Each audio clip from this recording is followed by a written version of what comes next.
Antioquia la más educada.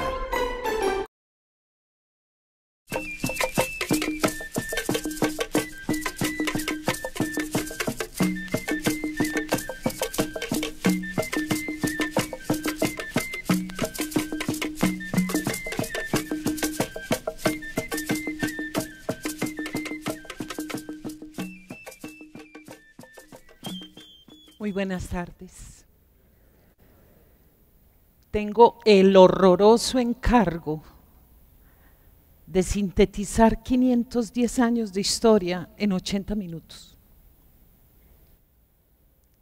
Y es que la historia de Antioquia por lo regular empezaba contando el descubrimiento y la conquista. Pero gracias a las investigaciones de antropólogos, se ha descubierto una cantidad de vestigios y evidencias de esa presencia histórica de comunidades, de culturas prehispánicas, las llamamos nosotros, en nuestro territorio. Este mapa fue elaborado para el libro Breve Historia de Antioquia, bajo la dirección de la historiadora Patricia Londoño, en compañía de Ratón de Biblioteca, la editorial de la Universidad de Antioquia y la Secretaría de Cultura. Yo quiero llamar la atención un momento sobre esas comunidades aborígenes. Es que eso no era un territorio vacío. Aquí existían unas comunidades laboriosas dedicadas a la agricultura, muy importante, a la minería del oro, a la extracción de la sal y al comercio. Cuando alguien nos pregunta ¿por qué los antioqueños somos negociantes y comerciantes? Es que nos viene en la sangre. Desde época inmemorial, tal vez 12.000, 8.000 años antes de Cristo, ya hay presencia de comunidades aborígenes haciendo cultura. Vamos a encontrar en muchos de esos nombres restos de nombres que todavía hoy estamos utilizando. De ahí vienen nombres tan queridos por nosotros: los Armas, los Peques, Caramantas, Buriticá, los Amaníes, los Tamíes, los Cebéxicos. Comunidades que a lo largo y ancho de este territorio que hoy llamamos Antioquia, iban desarrollando una cultura sin igual. En su vida cotidiana, dedicados a esas labores que yo mencioné, pero también guerreros. Esa es la condición natural del hombre. Tenemos entre esas comunidades los aburráes, los guasusú, los urabáes, guamocoes, yamesíes, pantágoras, bravos y aguerridos, caníbales. Y esa antropofagia llevó a que fueran exterminados. De todas maneras, en los estudios, por ejemplo, de Neila Castillo Espitia, nos muestran aquellos restos arqueológicos que nos permiten suponer esa historia que tienen estas comunidades precolombinas, aborígenes. Por ejemplo, los aburráes. El nombre de aburrá corresponde a un rollito de cerámica grabado que tenía un orificio en su interior, y con tintes vegetales o minerales los impregnaban y después teñían sus ropas. Eso es una aburrá. Cuando empiezan a llegar los conquistadores con sus cronistas, empiezan a relatar, a describir qué hay aquí. Las huacas, maravillosas huacas. Es decir, sepulturas llenas de esos objetos que ellos elaboraban para ofrendar a los dioses y en honor a sus muertos. Caciques, tumbas increíbles llenas de objetos maravillosos. Como este, reconocido a nivel mundial, el famoso poporo. Orfebrería quimbaya. Fue encontrado en Yarumal en 1939 y dio inicio a la colección que se conoce hoy por hoy con el nombre de Museo del Oro. Una maravilla, porque reúne en sí este objeto esas técnicas del manejo, de la fundición, de la orfebrería, de la filigrana, en unas técnicas impresionantes que dejaron pasmados a los europeos. Igualmente la cerámica, maravillosa, cerámica que hoy por hoy corresponde a otra región, pero que estaba presente en Antioquia, la de los sinúes. Asimismo, los calimas. ¿Por qué? Porque es que esos grupos aborígenes establecían comercio con otras regiones. Lo más curioso es que ese oro no tenía valor de cambio, era un valor signo de jerarquía dentro de la comunidad, símbolo de sus actividades religiosas.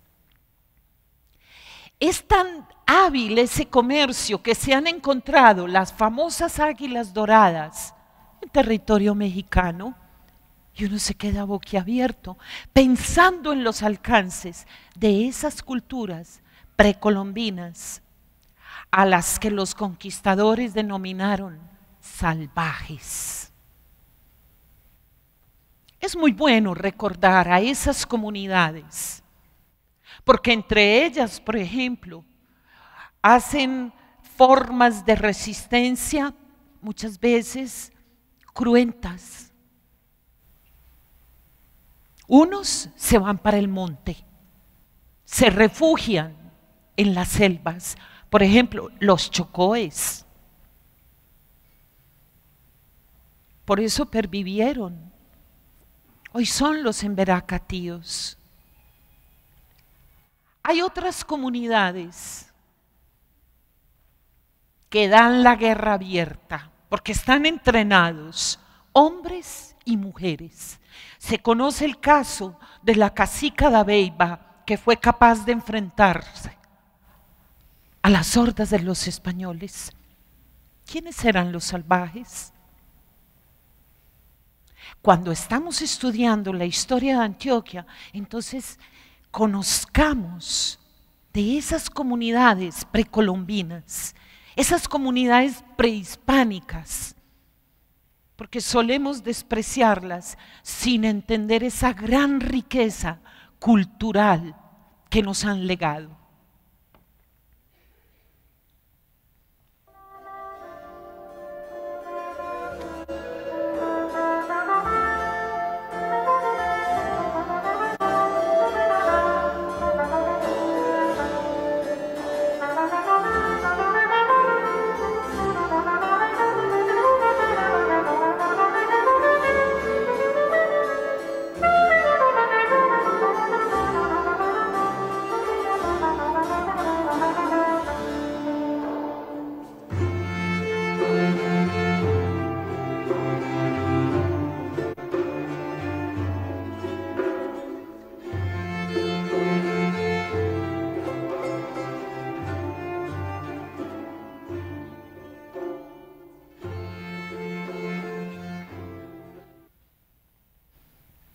Mientras están estas comunidades no pacíficas, no creamos en esa teoría de salvajes viviendo en armonía, pero sí desarrollando su propia historia.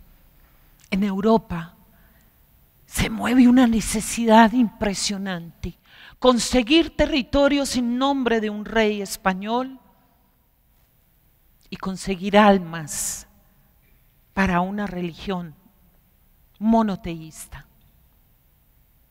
Surge en el camino un personaje importante, algunos lo habrán recordado de sus estudios en primaria, Cristóbal Colón. El genovés va y propone esa empresa descubridora después de un sinfín de comités de estudio científico, teológico, Colón emprende sus viajes. Y lo que nos atañe a nosotros, porque no podemos profundizar más, es el cuarto viaje de Colón. Alonso de Ojeda, en el cuarto viaje de Colón, llega al Golfo de Urabá. Es el primer territorio americano continental que pisan. Y bueno, hay una cantidad de españoles que llegan a estos territorios y se empiezan a fundar las guarniciones. Y la primera ciudad fundada en este territorio que llamamos Antioquia se llama San Juan de Urabá. Nombre cristiano, nombre indígena. San Juan de Urabá en 1510. Hoy es Necoclí. Al otro lado se fundaría Santa María la Antigua del Darién. Ese es el punto de partida para que estos hombres, valientes sí, aventureros, todo lo que quiera. Hay una leyenda negra que nos llena la cabeza, tanto como la leyenda rosa.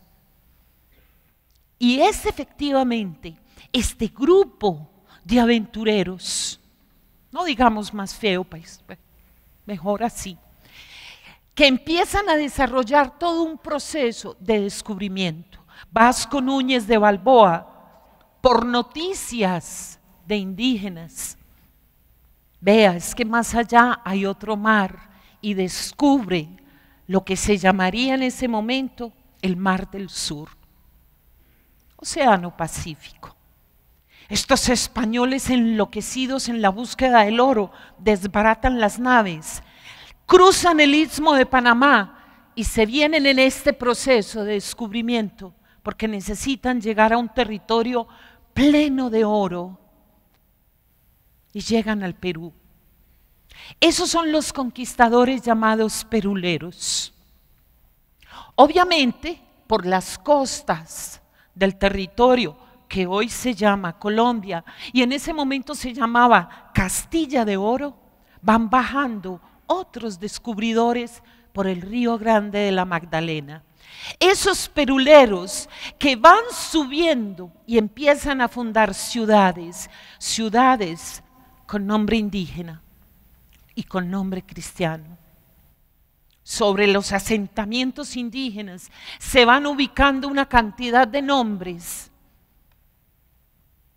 los Buriticás, los Armas, Caramanta, hasta que llegan a un territorio hermosísimo, Antioquia. Es decir, fundan Antioquia. Este personaje por excelencia, el mariscal Jorge Robledo, es un transgresor. Desobedece las órdenes de Sebastián de Belalcázar y se asoma por este territorio y viene a fundar ciudades y manda a otros lugartenientes: César, Francisco César, Juan de Vadillo, Valdivia. Y en este territorio entonces empiezan unas fundaciones impresionantes en esa Castilla de Oro, en esa Nueva Andalucía. Este proceso dura de 1502 a 1580. Y en este proceso ocurre de todo: masacres indígenas, sometimiento indígena, resistencia indígena. Los hombres se enfrentaban.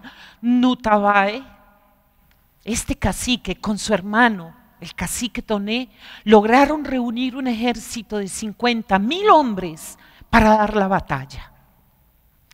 Pero es que los españoles tienen unas armas casi que invencibles: pólvora, esas corazas de hierro que portan. Esta imagen que vemos aquí, que es bien bella, es dibujada en la época, por eso vemos que tiene una perspectiva extraña y va mostrando esa tortura, ese enfrentamiento, esa desigualdad en técnica militar. Ahora bien, Una vez que se enfrentan, estos conquistadores someten a los indígenas. Ojo, papel de las mujeres indígenas cuando no eran guerreras, flecheras, eran envenenadoras. No obstante, en ese proceso ocurre un fenómeno que los españoles no habían tenido en cuenta, y es que son portadores de enfermedades. Hoy diríamos, son armas biológicas, pero traen en sus cuerpos bacterias, microorganismos, viruela, sarampión y otras cositas. Las disífilis de curar. La población de Antioquia, así como la de la Nueva Granada, así como la de los demás virreinatos, se ve completamente disminuida. No obstante, esos conquistadores, imagínense, 2, 3 meses navegando por la mar, los enfrentamientos y esas indias seductoras y coquetas. Venga al rincón, negrita. Empieza un proceso de mestizaje, eso no se puede negar. Pedro Cieza de León, cronista del Perú, lo señala, refiriéndose a Antioquia, que es lo que nos ocupa. Estas indias de esta provincia son hermosas, peinan sus largos cabellos y los adornan con cintas y se bañan diario. Todavía hoy el europeo se sorprende de la capacidad de bañarnos diario. Conquistadores de coraza, conquistadores de sotana. Empiezan un proceso que se denomina evangelización. Eso es muy importante para la España. Ahora, en 1580, en Real Cédula de Su Majestad, él lo plantea. Ya no más combates, ya no más fiereza. Hay que fundar ciudades, establecerse, de tal manera que en ese largo proceso de conquista vamos encontrando una historia rica, impresionante.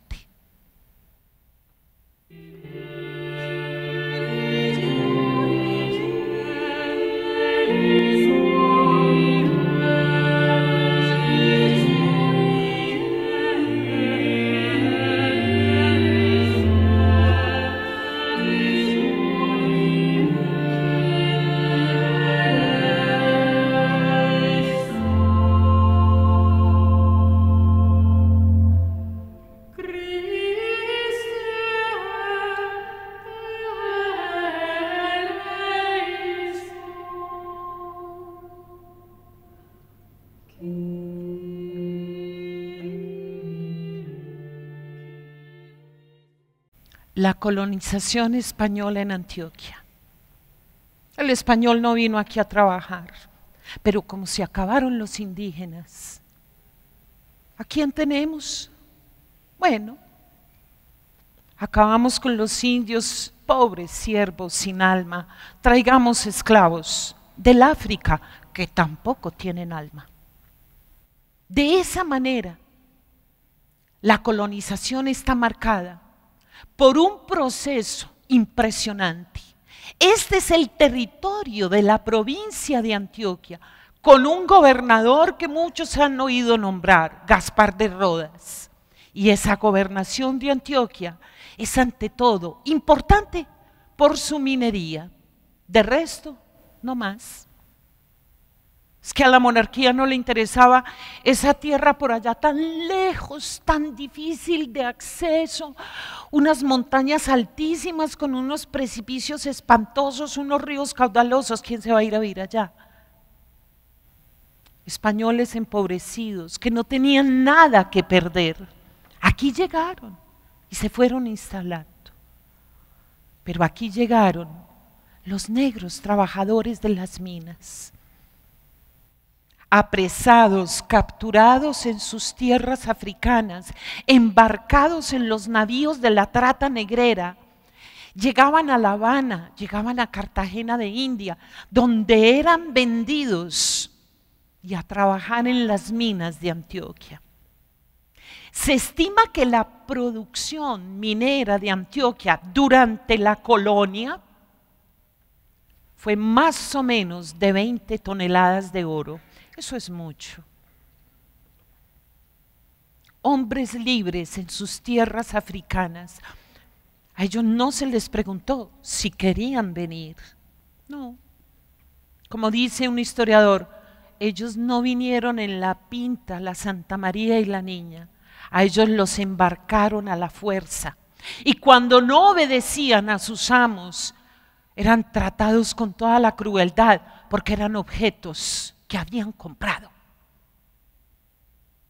Claro que no faltó, igual que el indígena, el que ofreciera resistencia. Se fugaban. Ah, carambas. Ve, mirad, se me ha escapado un esclavo ingrato, negro cimarrón, igual que las vacas cimarronas, igual que las yeguas cimarronas o los caballos cimarrones, para evitar que se atentara contra su dignidad. Y las negras dibujaban con trenzas en sus cabezas, con cuentas de colores, las rutas de escape. Los que vienen investigando esta historia nos van contando, para armar palenques, focos de resistencia, de los que tuvimos ejemplo también en Antioquia. Conocemos el palenque de San Basilio, pero la mayoría de estos negros se fueron a donde sus hermanos en desgracia, los chocoes, y fundaron una comunidad que hoy conocemos como chocuanos. Igual empezaron a desarrollar un proceso de mestizaje impresionante. La mezcla de indio, aborigen, blanco español y negro africano. Hay un problema.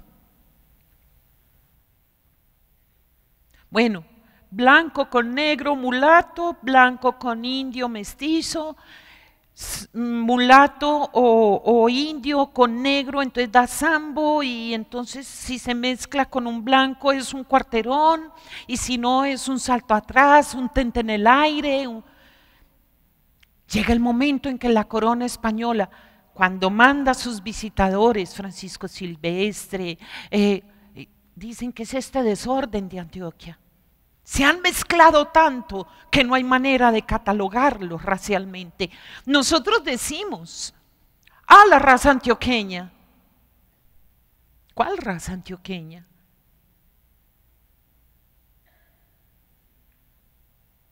Un visitador de estos, Juan Antonio Moni Velarde, le presentaba informe al rey de ese desorden, decía, de la provincia más atrasada del reino. Hay que casarlos porque viven en mala amistad, en uniones ilícitas, amancebamiento, concubinato, hay que casarlos. Bueno, pero ¿cómo los catalogamos? Y no encontraban un nombre para catalogar a toda esa población que se había incrementado en Antioquia, producto de ese mestizaje. No tuvieron más remedio. Y el rótulo que su majestad escogió es muy sencillo. Gente libre de todos los colores. Esos somos los antioqueños. Gente libre, pero no adinerada, ni con propiedades, ni con títulos. Gente libre que se dedicó a actividades que, si tenemos tiempo, vamos a desarrollar un poquito más adelante. Miramos en la imagen superior, en la de arriba, un sangrero montando la carga en su burrito, en su mula. Es un aprendiz de arriero. Gente libre que se dedicó a las actividades de comercio. Y atravesaban estas montañas impresionantes, corriendo cualquier tipo de riesgos, abriendo camino, los caminos de arriería de Antioquia. Tenemos en la imagen inferior izquierda un tambo de arrieros, ahí descansan. Y mientras tanto, en las ciudades que se fueron fundando, empiezan a prosperar gente libre, comerciante, minera y unas matronas antioqueñas endurecidas por el trabajo, capaces de todo, que van configurando esa población que hoy por hoy conocemos como antioqueños. A mí me encanta este mapa.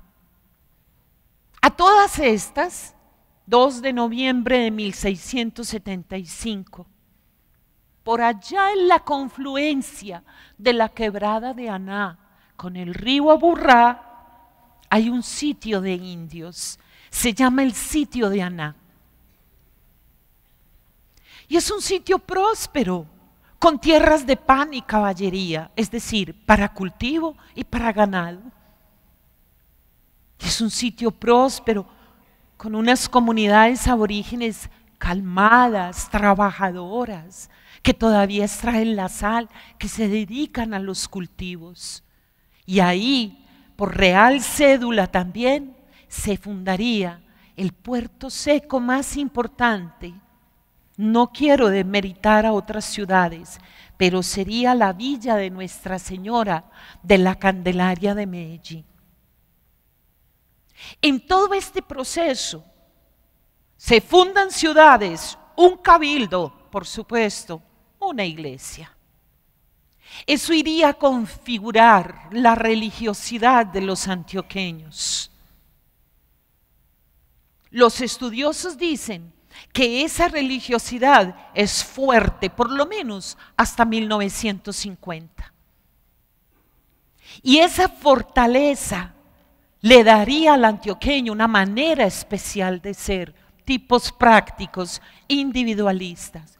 Hoy por hoy nos encantan ciertas imágenes. Vamos a celebrar la Feria de las Flores y en ese marco de la celebración de los 200 años de independencia, vamos a ver a los cargueros.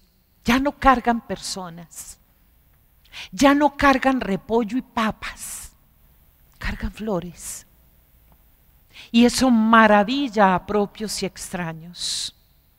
Hemos hablado entonces de dos figuras: el arriero que abre caminos y el carguero que transporta sus productos. Ahora, a todas estas, Medellín es una pequeña villa, la capital, Santa Fe de Antioquia. Gracias a visitantes extranjeros tenemos este tipo de evidencias.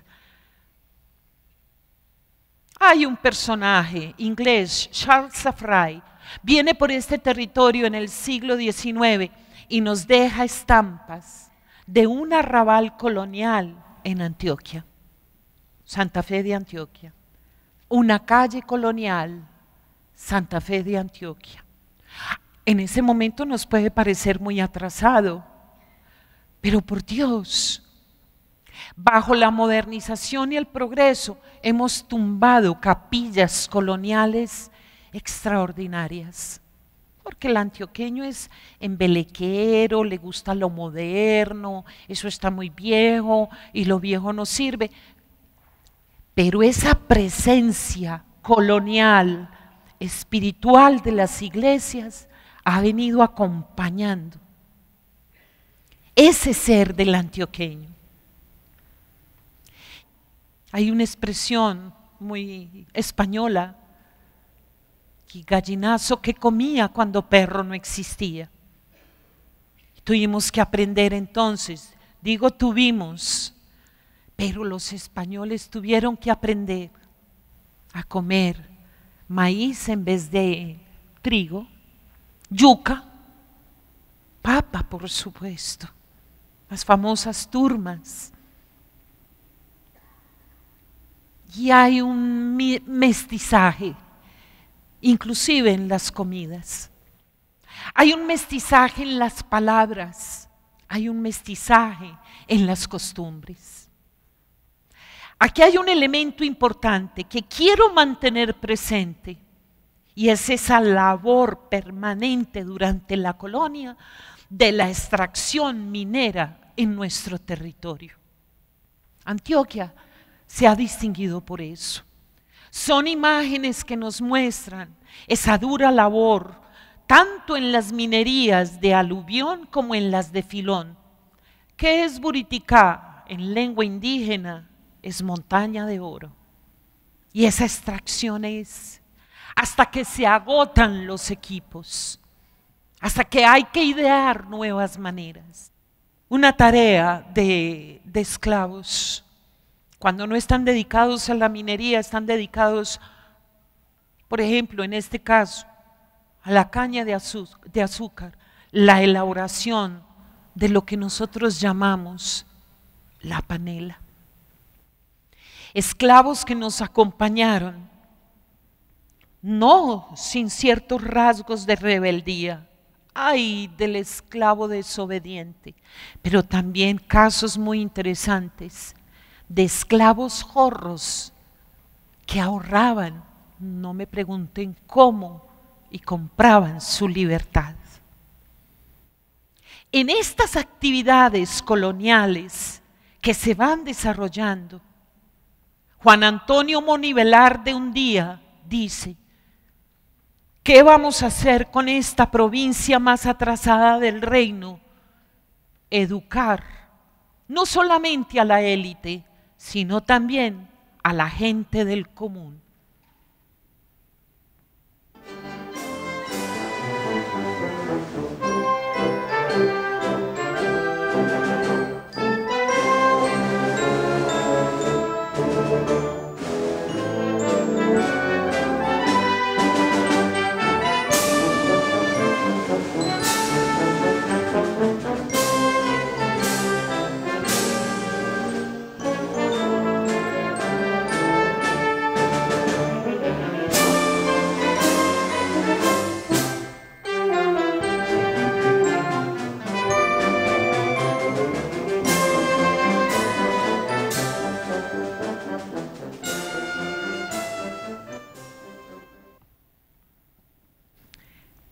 Por supuesto que estábamos escuchando una versión instrumentalizada del canto a la libertad del poeta. Nunca se imaginó que sería nuestro amado himno antioqueño. Esa educación que se había propuesto en la segunda mitad del siglo XVIII sería un arma de doble filo. Las ideas de la Ilustración entrarían por la vía de la educación, ideas horribles, peligrosísimas. Imagínense, libertad, autonomía, peligroso, derechos del hombre, aunque a Nariño se le olvidó traer también los derechos de la mujer, de Olympe de Gouges. Ideas que se denominan revolucionarias y que van calando en los hombres de la élite entre los criollos, pero que también van conociendo a aquellos de clases medianas y bajas.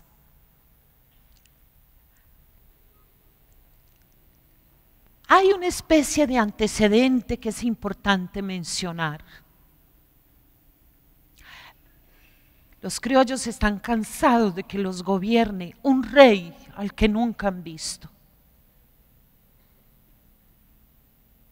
Pero bueno, impensable pensar otra cosa, no se puede, inconcebible. Se atraviesa en el camino de la monarquía española un personaje, Corso,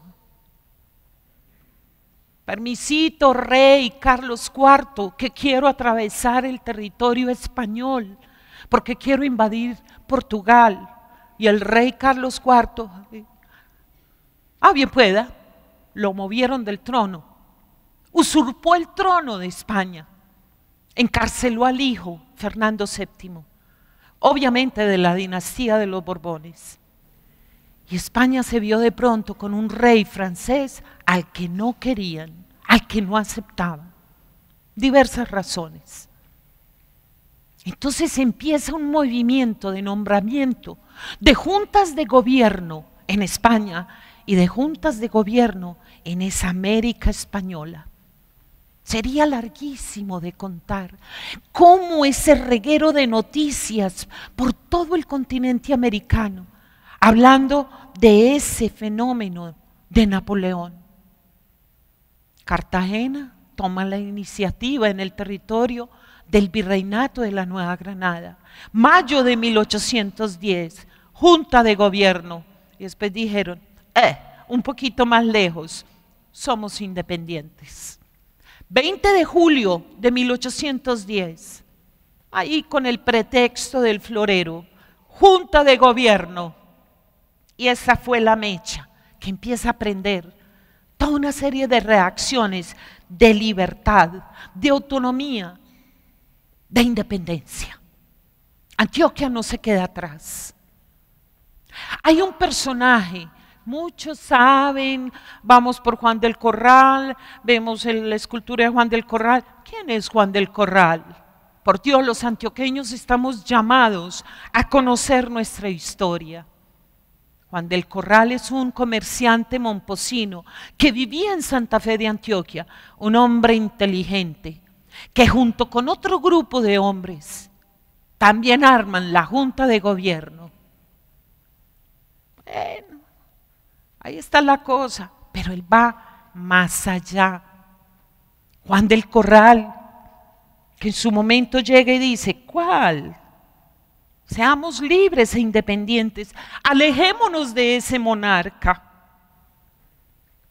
Y así es como el 7 de agosto de 1811, en acto de independencia, lean bien, Socorro Inés Restrepo, historiadora de la Academia Antioqueña de Historia, nos ha enseñado, es que no es un acta, no es un escrito, es una decisión de un gobierno y de un gobernante, convencidos de lo que se requiere aquí es una independencia. No, ¿cuál adhesión al rey? ¿Cuál adhesión al monarca? Pero hay un problema. Ay, los antioqueños, no, eso no nos interesa.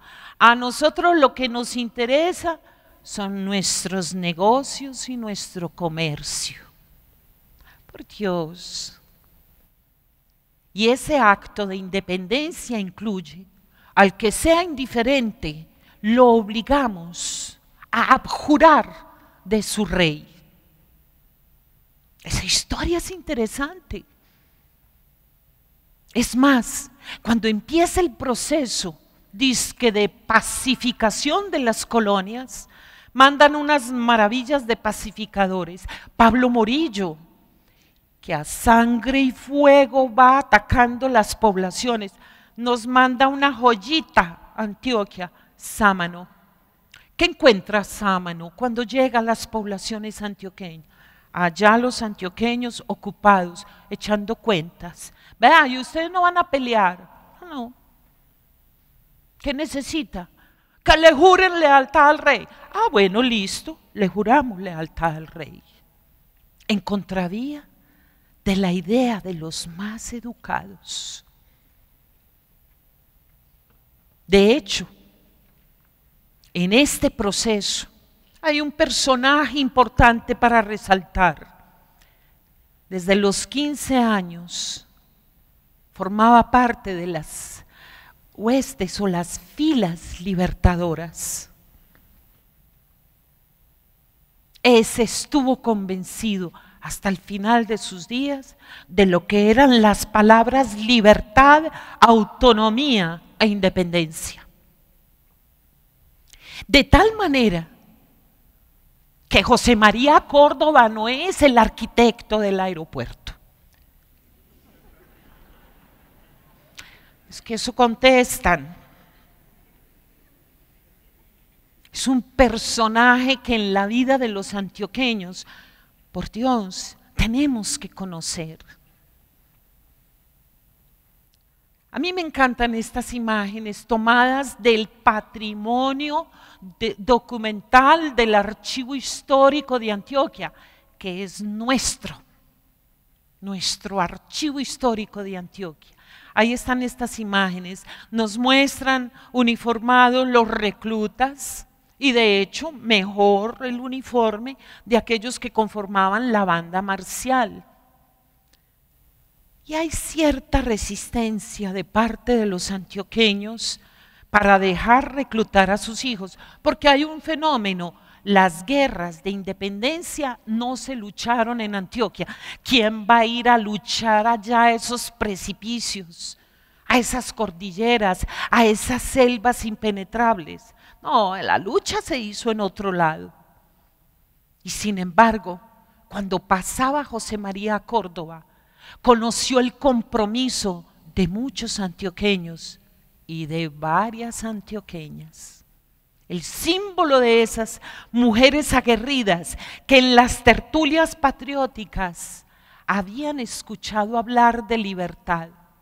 Simona Duque, por ejemplo, matrona de Marinilla, madre de 8 hijos y una niña.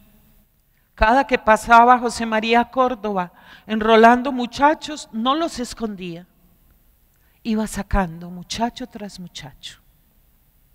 Simona Duque pasa a la historia por ese gesto de patriotismo, de ciudadanía, de compromiso con la libertad y la independencia.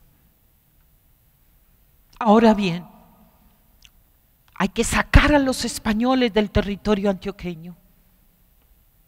Y de eso se encarga en su propia tierra José María Córdoba. En un punto cercano a Yarumal se desata una batalla en contra de esas huestes militares de Guarleta. Algunos historiadores dicen que eso fue una escaramuza. Bueno, que no eran más de 150 soldados, que esto, que lo otro. Pero para nosotros fue importante, porque eso sella definitivamente en 1820 la expulsión definitiva de los españoles de nuestro territorio antioqueño.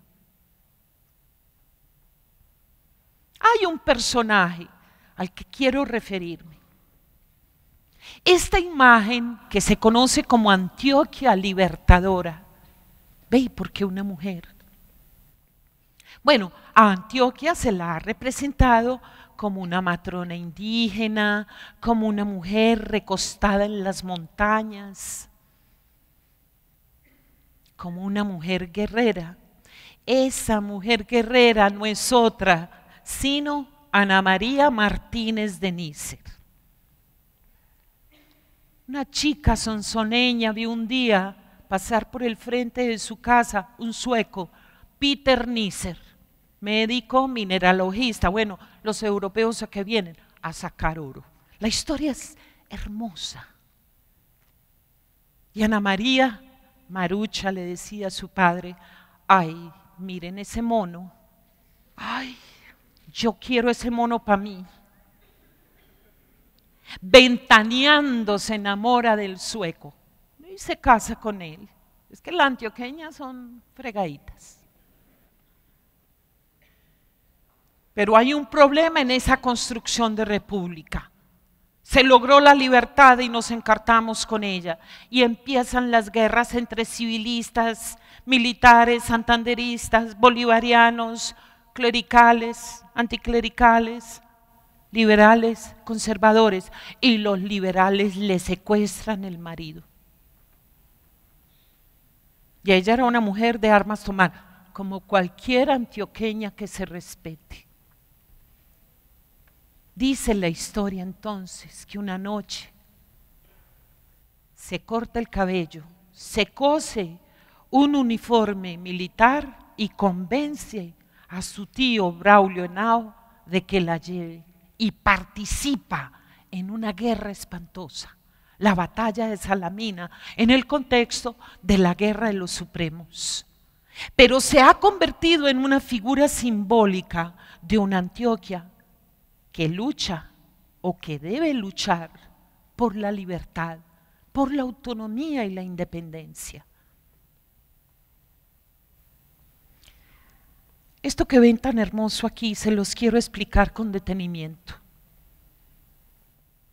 Juan del Corral, acto de independencia, por supuesto, cualquier entidad administrativa o política que se respete, su sello.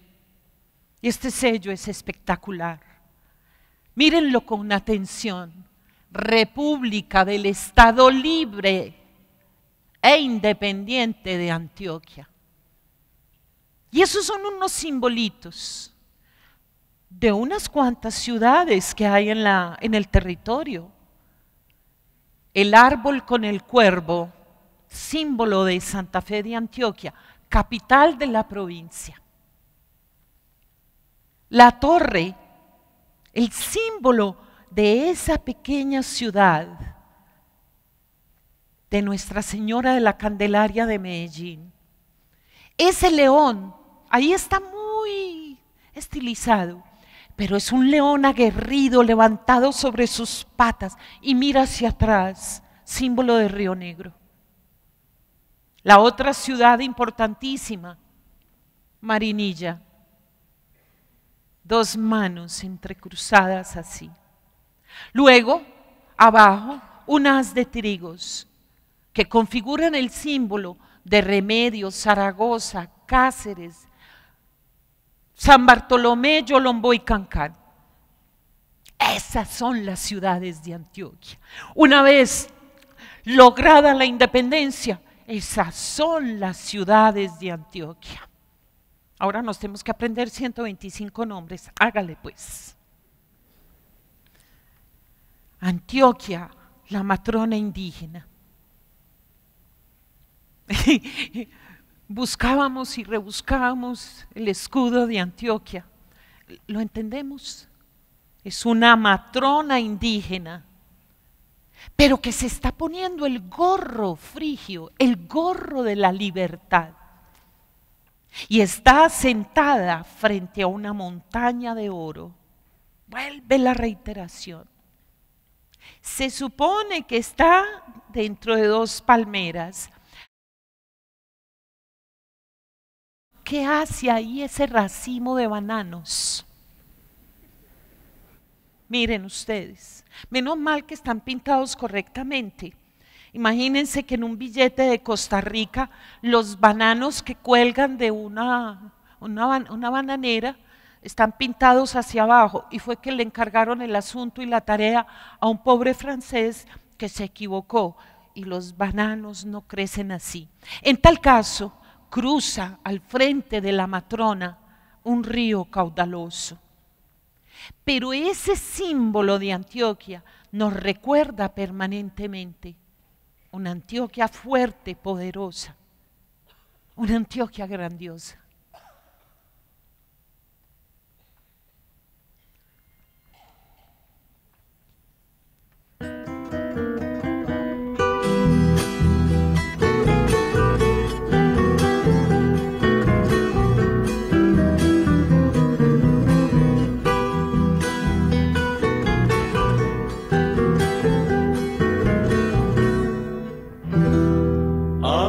Antioqueña, que tienes negro los ojos, el cabello rizado, los labios rojos.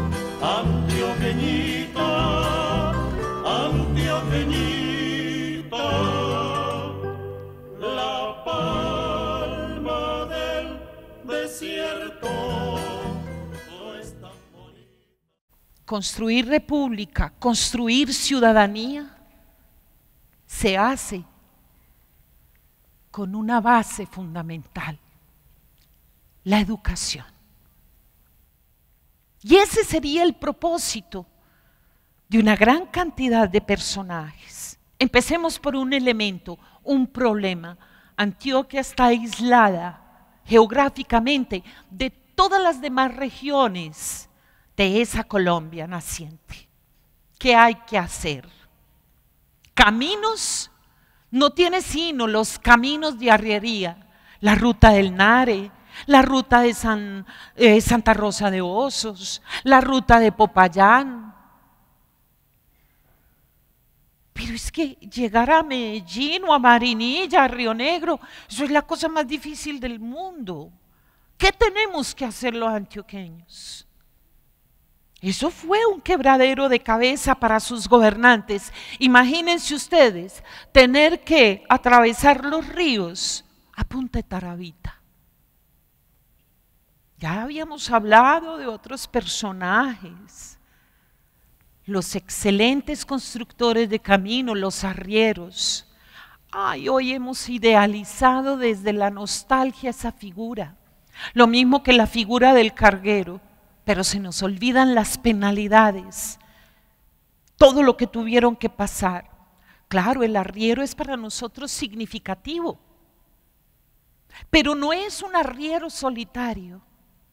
Son grupos de arrieros con 100, 200 mulas cargadas. Esas cargas, ¿cargas de qué? De los productos. Hacia 1850 empieza a hacer su ingreso, tímido, pero seguro, un producto, el café. Y esos arrieros valientes, a punta de gritos espantosos, moviendo sus recuas de mulas, van marcando los caminos de Antioquia. Pero eso, repito, es un quebradero de cabeza para sus gobernantes. ¿Cómo lograr que Antioquia salga de ese aislamiento? ¿Cómo hacer? Es muy interesante mostrar, esta imagen me encanta, la élite antioqueña. Y hay una imagen bellísima de ese texto viajero de von Schenk, del paseo de la quebrada en Medellín. Ahorita se asoman a ver qué hay por ahí encima, completamente distinto. Pero miremos, conozcamos, observemos aquello que fue nuestro pasado. Eso nos constituye, eso nos estructura, sin que nos demos cuenta. Así como nos estructuró la religión con sus templos, así como nosotros empezamos a desarrollar un pueblo inmenso. Miren, el elemento de la colonización antioqueña, que es tan complejo, que se inicia durante la colonización española. ¿Por qué? Porque alrededor de las ciudades hay una cantidad de mestizos vagos, sin renta, sin oficio ni beneficio. Echémoslos. Y se fueron programando desplazamientos forzosos de los individuos hacia tierras de frontera. Obvio, en el siglo XIX se repite el proceso hermoso de la colonización, y ahí es donde aparece otra figura mítica muy querida por los antioqueños, y digo mítica porque desconocemos su historia. A veces individuos solitarios con su mujer, que muchas veces daba a luz en el trayecto, hombres que no cargaban otra cosa que un costalito de semillas y un hacha. Bueno, hoy los ecologistas detestan el hacha, pero la historia no siempre pasó como a nosotros nos hubiera gustado. Este cuadro de Francisco Antonio Cano, que nos muestra en la expresión de ese hombre y de esa mujer, esperanza. Leamos el cuadro Horizonte, es un texto de una Antioquia que ha sabido salir de sus momentos de crisis.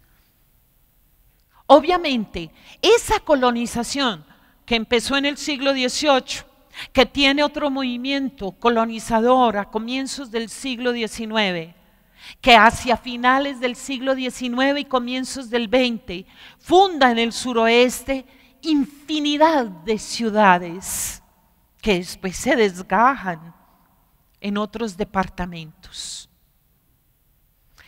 Esta belleza de mapa, y me encanta, en el libro de Breve Historia de Antioquia, repito, la directora académica es Patricia Londoño, muestran un tigre acechando al pobre colonizador que le tocó tirar el hacha y subirse a un árbol. Pero vamos viendo esas rutas colonizadoras, ahí es donde se fundan las ciudades de Antioquia. Migración de colonizadores hacia el norte, migración hacia el suroeste, miremos todo eso, hacia dónde llegan. Ahora, no vamos a creer que el fenómeno de la colonización es exclusivo de los antioqueños. Santander tuvo sus colonizadores, Tolima, Cauca, Nariño, todos tuvieron sus colonizadores. Entendamos ese asunto porque nos tenemos que empapar de esa historia. Este es mi personaje favorito. Pedro Justo Berrío, hombre de una voluntad férrea y lo que yo necesito para el bien de mi comunidad, de mi estado, como presidente de ese estado, es buscar la manera de sacarla del aislamiento. Él tiene ayuda. Conoció por allá de un tal Francisco Javier Cisneros que estaba construyendo un ferrocarril en Barranquilla, tráigalo para acá. Y le dijo a Francisco Javier Cisneros, un ingeniero cubano, estadounidense, le dijo, vea, Antioquia lo que necesita, entre otras cosas, es un ferrocarril. Cisneros empezó a diseñar ese ferrocarril desde Punta Remolino y en honor de Pedro Justo Berrío, porque Antioquia le debe a él, se llama Puerto Berrío. Fue una tarea que supuestamente iba a durar 14 años, pero la historia del ferrocarril arranca en 1874. Apenas en 1929, construido el túnel de la Quiebra, está listo el ferrocarril. Pero en 1960 se le vende el ferrocarril de Antioquia a los ferrocarriles nacionales y el ferrocarril se acaba. Una historia larga. Francisco Javier Cisneros trabaja los primeros 8 años.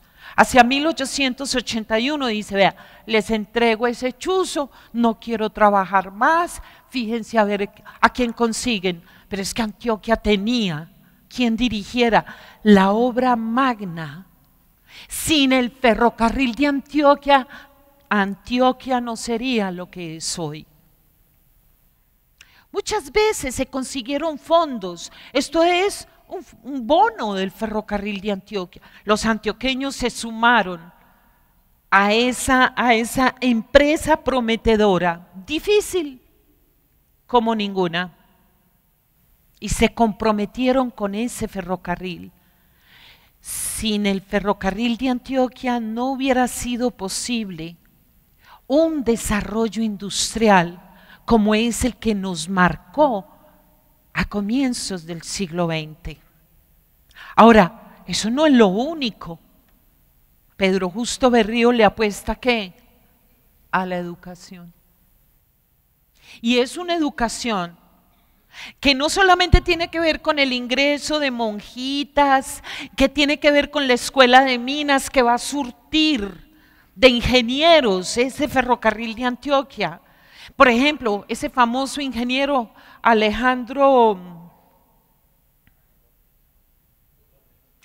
maravilloso, Alejandro López, quien construiría el famoso túnel de la Quiebra. Una escuela de minas que sería fomentada por el Estado. Esta fotografía me encanta. Y bueno, podemos ir observando el mapa de Antioquia para esta época, ya republicana. Alejandro López, visionario, impresionante, egresado de la Escuela de Minas. Pero es que no solamente fue la Escuela de Minas, fue también una facultad extraordinaria de estudios superiores que fundaría Pedro Justo Berrío, la Escuela de Medicina.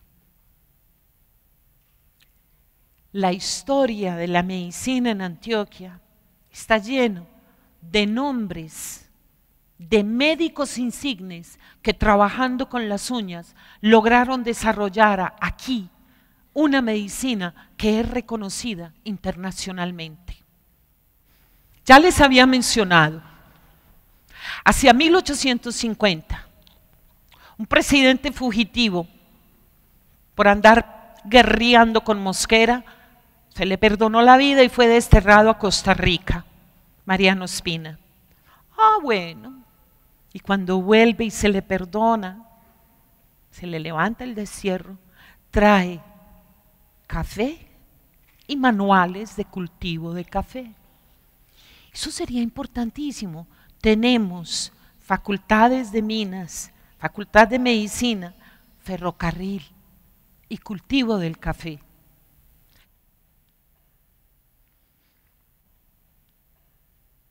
Esta es de la Escuela de Artes y Oficios, una creación de Pedro Justo Berrío, convencido de la capacitación y la formación de los antioqueños. Miremos la siguiente. Industria del tabaco, todas tienen moña y vestidos y tacones. Mujeres, la Compañía Colombiana de Tabaco, que tiene una historia extraordinaria. Dentro de ese proceso histórico que va de la manufactura a la industrialización. Antes es una cuestión artesanal. De hecho, el gremio de los artesanos en el siglo XIX es extraordinario. Ebanistas, tipógrafos, plateros, escultores, pintores. Miren, es el gremio artesano de Medellín el que hace las veces de arquitecto y construyen unas iglesias extraordinarias. Hoy las tumbamos, hoy esas maderas de esas puertas talladas maravillosamente, alguien que no conoce llega y dice, no, qué puertas tan feas, tan viejas, pongámosle vidrio y aluminio. Pero ¿por qué los antioqueños no sabemos conservar lo patrimonial de nuestra arquitectura? Esos artesanos que fueron fundamentales en ese proceso de transición de la manufactura a la industrialización. ¿Y por qué están mujeres ahí? Porque son las esposas, las hijas o las obreras de la industrialización antioqueña.